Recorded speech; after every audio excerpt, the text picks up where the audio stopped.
So, with the new election coming up in the US, in regards to Iran, and as they want a third world war, relating to Black Lives Matter and what's his name, George Floyd. I mean, you've slightly said. I know your intuition doesn't take there, but you've said. I think it was a false flag, or the George Floyd thing. So relating to the next election, I don't know. I think maybe Trump will get shot or murdered like JFK, because I don't see. You've mentioned many times that they want a civil war, and I don't see them having a. Maybe Trump will get in and go all fall on Iran, but I don't know why. I don't see that. So maybe I'll be wrong, but I think maybe he's going to get murdered, and then they can have that. Maybe murdered by a black man, and then they can have the civil war, get rid of him, and then they can go fall on Iran. Well, I mean, the thing is that Israel, or that which controls Israel, wants an overthrow in Iran. And, of course, they've been going through the countries they wanted to overthrow. They've gone through Iraq, they've gone through Libya, they've tried like hell to go through Syria.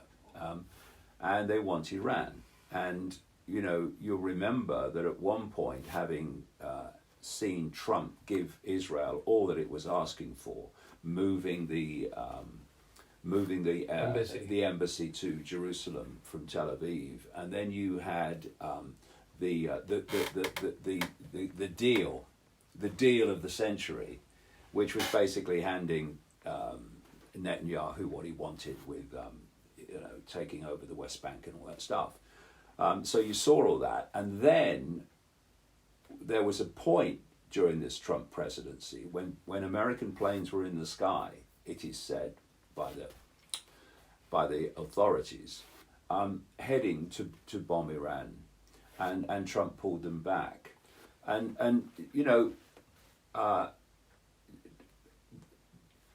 the reason I would suggest that they haven't gone for Iran yet is the reason I was talking about earlier. The election. Because he's got to get re-elected. He came to power saying all that was going to stop. And if he'd have gone for Iran in this first presidency, it would have been catastrophic for his re-election.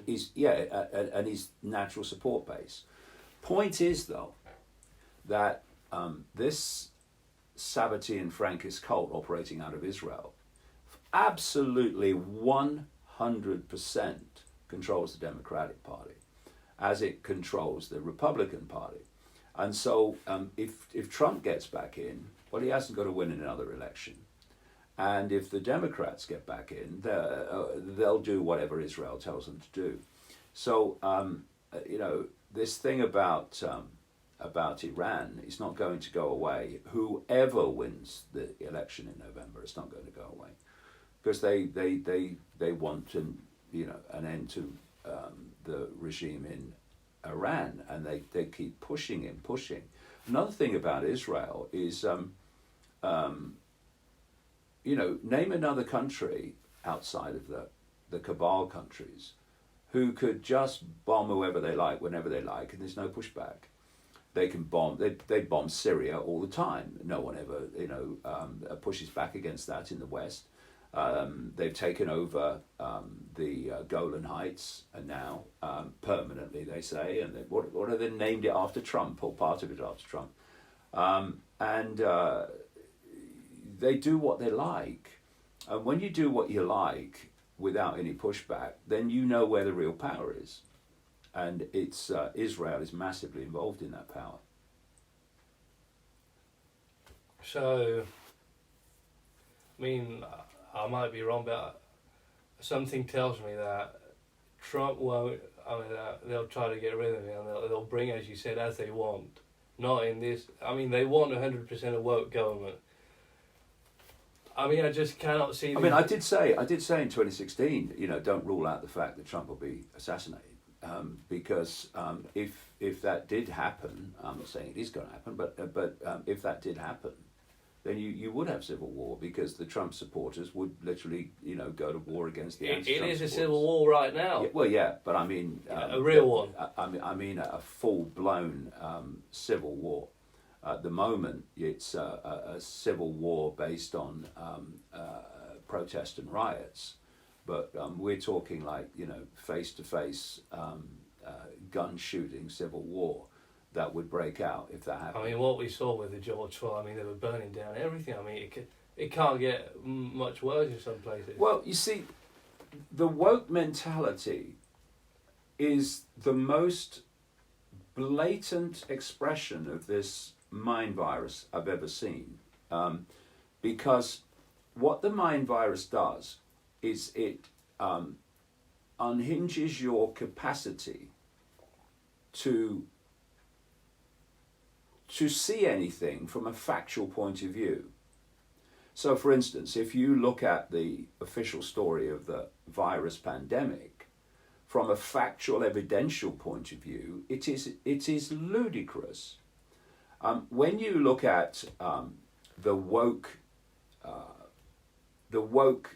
policy point of view, it is ludicrous and ridiculous. At the same time, they want open borders so anyone can come in.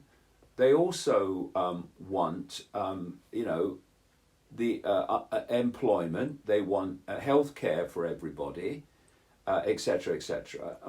This list of things. They want to go full communist. You cannot have both.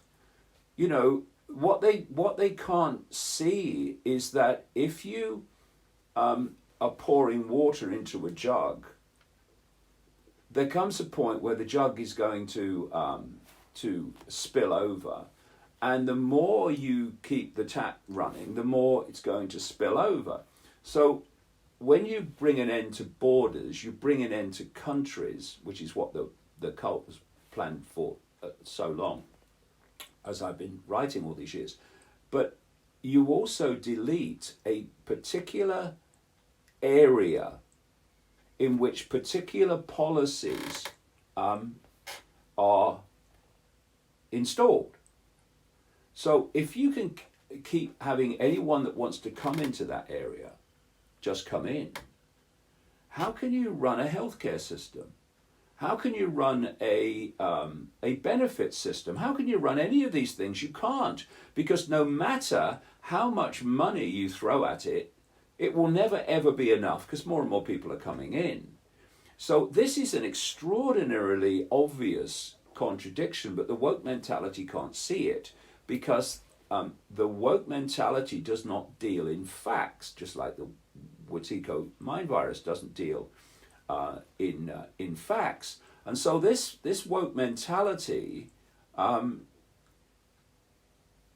its inability to see the obvious, cannot see that Black Lives Matter is funded quite obviously, quite provably, by billionaires and billionaire corporations. George Soros. Yeah, Soros massively, who's an asset of the cult in the Gates mold.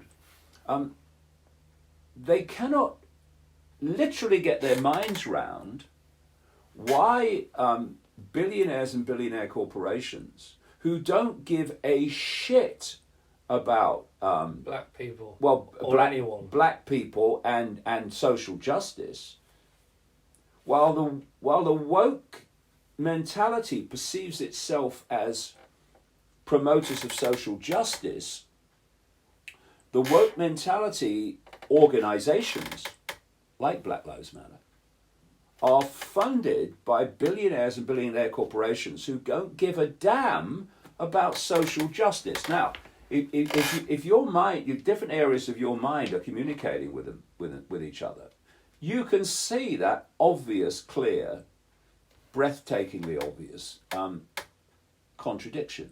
The woke mentality can't. And one of the reasons it can't is it doesn't want to. Why? Because it wants the money from the corporations and the billionaires, and therefore they have to find a way of explaining to themselves why they're taking money from that which is actually destroying social justice. And this is what's happened with this woke mentality, and how it's been created, and this massive transformation has gone on in what was once called the left of politics, which is what I grew up in.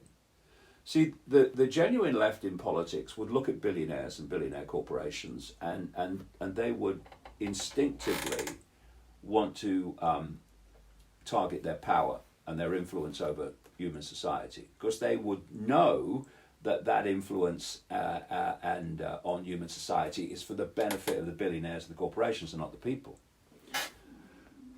But that, if you like, was a class income bracket way of looking at society. And when you look at it from that point of view, the point of view of fairness, then the genuine left is going to oppose corporations and billionaires, right?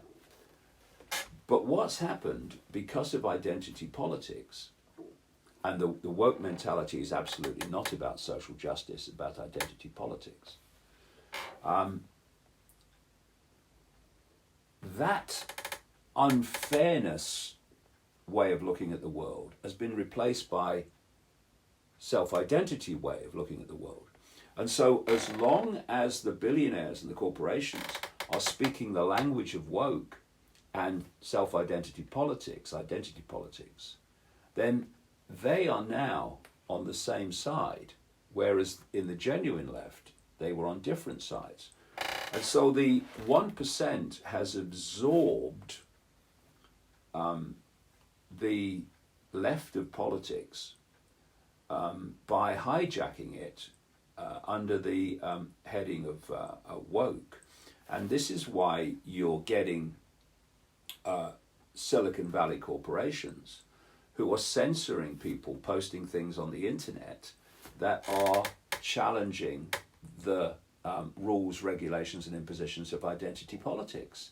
And why you've got the woke mentality claiming to be the left, cheering these corporations when they're censoring people, when the genuine left that I grew up in was going on marches demanding freedom of speech. Now the fake woke left is going on marches demanding it's deleted.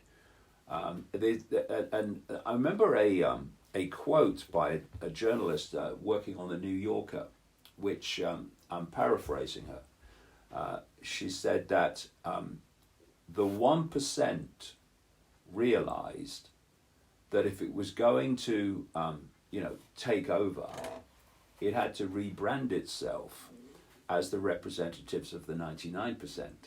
And they've done that via the woke mentality, which they've funded into being via control of the education system.